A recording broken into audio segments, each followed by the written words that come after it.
আসসালামু আলাইকুম। নুরুনার কিচেন থেকে আপনাদের সবাইকে স্বাগত। কেমন আছেন বন্ধুরা?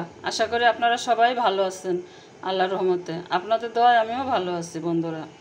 এই যে এখানে নিয়েছি শিং মাছ। শিং মাছ এটা হচ্ছে ময়মনসিংহের মাছ, শুটকি, শিং মাছের শুটকি। এই শুটকিগুলো এখন আমরা ময়মনসিংহের মানে শিং মাছ তো ময়মনসিংহের, আর ভর্তাটা যদি হাতটা যদি হয় ময়মনসিংহের আর ভর্তাটা যদি হয় সেই হাতের, তাহলে কেমন হবে বন্ধুরা? এবার ময়মনসিংহের শুটকি, ময়মনসিংহের হাতের ভর্তা। আমরা এবার সেই ভর্তাটার জন্য অপেক্ষা করতেছি, দেখব কীভাবে বানায়। আপনারা সবাই সাথে থাকেন এবং দেখতে থাকেন ভর্তাটা কীভাবে বানায়। মাছগুলো আমরা কেটে নেব। এই যে সেই ময়মনসিংহের হাত, এই হাতেই মাছগুলো কাটা হচ্ছে।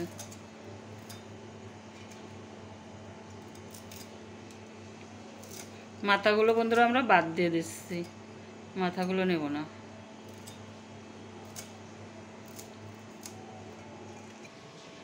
বন্ধুরা এই যে মাছগুলো সব কেটে নিয়েছি। বন্ধুরা শুকনো মরিচগুলো আমরা ভেজে নেব, শুকনো খোলায় ভেজে নেব, তেল ছাড়া। বন্ধুরা মরিচগুলো টালা হয়ে গেছে, এবার তুলে নেব।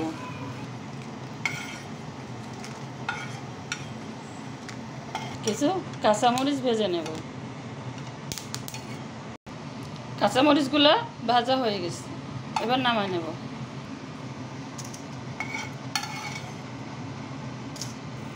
দিয়ে দিলাম রসুন কুচি, পেঁয়াজ কুচি। এবার পেঁয়াজ রসুনটাও শুকনো খোলায় ভেজে নেব। বন্ধুরা আমরা কিছু আদা কুচি নিয়েছি, আদা কুচিটাও দিয়ে দেব। এবার আমরা শুকনো খোলায় টেলে নেব। বন্ধুরা পেঁয়াজ রসুনটা আর আদা এইভাবে আমরা ভেজে নিয়েছি। খুব বেশি ভাজবো না, এটা কাঁচা দিয়ে ভর্তাটা করা যায়, কিন্তু আমরা তো নতুন খাবো, এরকম খেতে যদি না পারি তার জন্য একটু ভেজে নিয়েছি। আপনারা চাইলে কাঁচাও বানাতে পারেন।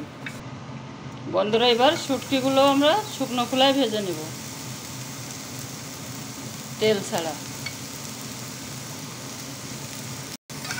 এই মাছটা আমরা মচমচা করে ভেজে নেব। আমরা মাছ কেটে নেওয়ার পরে ভালো করে ধুয়ে নিচ্ছি, এখন মচমচা করে ভেজে নেব। বন্ধুরা শুটকিগুলো আমরা মচমচা করে ভেজে নিচ্ছি, এখন শুটকিগুলো নামিয়ে নেব। লবণ, আমরা শুকনো মরিচগুলো হাতে ডলে নেব। শুকনো মরিচটা ডলা হয়ে গেছে, এবার কাঁচা মরিচটা ডলে নেব বন্ধুরা। এবার ভেজে রাখা পেঁয়াজ রসুন আদা দিয়ে দেব।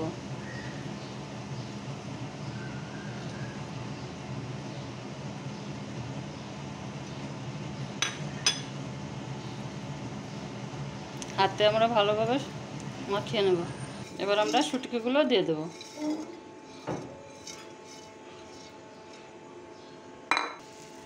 এবার হাতে ভালোভাবে মেখে নেব।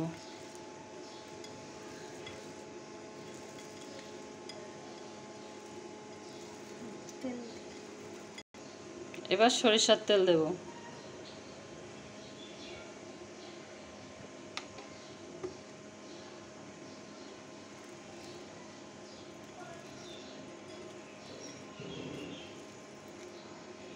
বন্ধুরা আমার রেসিপিটা যদি আপনাদেরকে একটু ভালো লেগে থাকে, লাইক কমেন্ট শেয়ার এবং সাবস্ক্রাইব করে পাশে থাকবেন, অবশ্যই থাকবেন পাশে।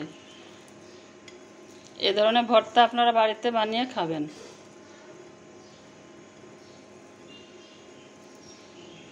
বন্ধুরা আমার ভর্তা একদম রেডি। আমার জন্য দোয়া করবেন, আমার সাথে থাকবেন, আপনারা আমার জন্য দোয়া করবেন। আর ময়মনসিংহের হাতের ভর্তা কেমন হয়েছে অবশ্যই কমেন্টে জানাবেন। আল্লাহ হাফেজ।